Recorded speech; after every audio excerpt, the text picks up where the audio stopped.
Doctor Zakir Naik Mumbai বাড়ি। লোকটা ভারতবর্ষে আছে না বার করে দেওয়া হয়েছে? বার করে দেওয়া হয়েছে, জি।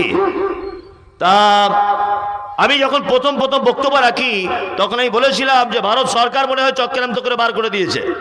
তারপরে দেখলাম যে ভারত সরকার যতটা দায়ী ডাক্তার জাকির নায়েককে তাড়ানোর জন্য, তার থেকে আরো বেশি দায়ী কিছু মাজার পূজারি, গাঁজা টানা, চাদর চড়ানো, বড় টুপি, 22 হাত পাগড়িওয়ালা, বড় পাঞ্জাবি, ওরা এই সব থেকে বড় সর্বনাশ করেছে ওই লোকটা, সব থেকে বড়। বাংলাদেশের প্রখ্যাত আলেম আব্দুর রাজ্জাক বিন ইউসুফ সাহেব, উনি ইন্ডিয়ার আসার ভিসা পাচ্ছে না। ও কি কারো বউকে নিয়ে পালিয়ে গেছে নাকি এখান থেকে, না কারো মেয়ের হাত ধরে টেনেছিল? ও ভিসা পাচ্ছে না কেন? ওর নামে এত ক্লেম কে করছে? হ্যাঁ, রাম শাম যদু মধু কেউ করে না, করছে কারা? এই নামদারি মুনাফিকরা।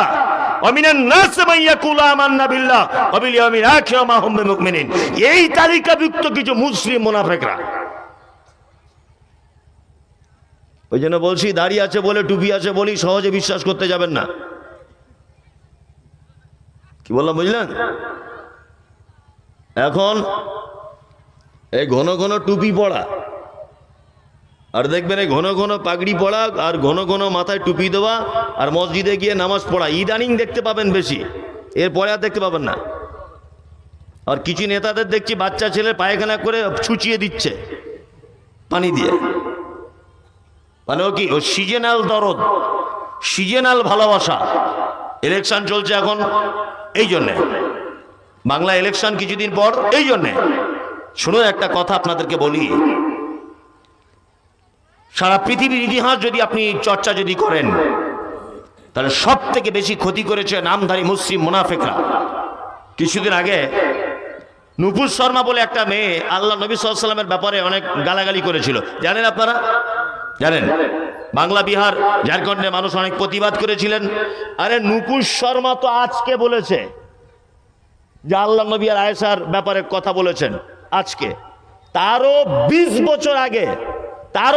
বছর আগে নামধারী মুসলিম মুনাফিক মহিলা, তার নাম তসলিমা নাসরিন, বাংলাদেশের ময়মনসিংহে বাড়ি, তিনি আল্লাহ নবী আর খাদিজার ব্যাপারে যে নোংরা কথা বলেছে, এই নোংরা কথা নুপুর শর্মা বলেনি, এই নোংরা কথা মুসলিম শর্মা বলেনি। বাংলার শুভেন্দু বাবু, বিজেপি নেতা, বিরোধী দলনেতা, উনি বলছেন মুসলিমরা জেহাদি, উনি বলছেন মুসলিমরা দেশদ্রোহী।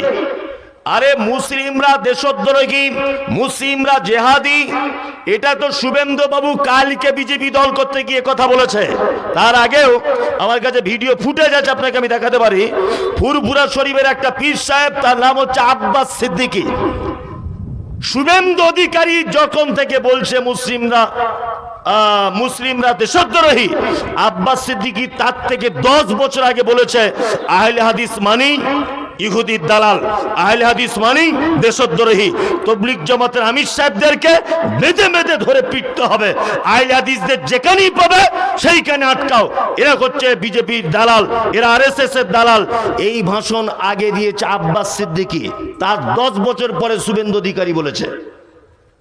আপনি তদন্ত করে দেখুন, আমার কাছে ভিডিও ফুটেজ আছে, ভিডিওর ফুটেজ আছে। সব থেকে বেশি ক্ষতি করেছে মুসলিম সমাজে এই মুসলিম মুনাফিকরা। তারপরে তো রামসাম যদু মধু ওদের কথা শুনে তবে তো শিখে এখন বলছে।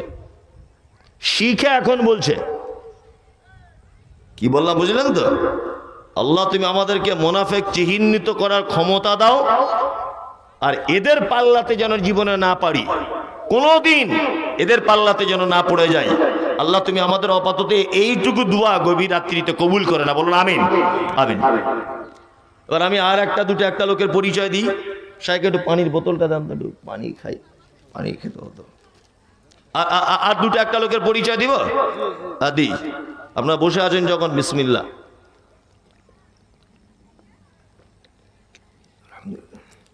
আর একটা লোকের পরিচয় দিই। তাহলে একটা লোকের পরিচয় দিলাম মুনাফিক,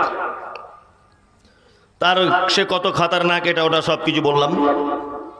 এইবার আপনাদেরকে যেটা বলবো সেটা হচ্ছে ফাসিকুন। ফাসিক বোঝেন কাকে বলে?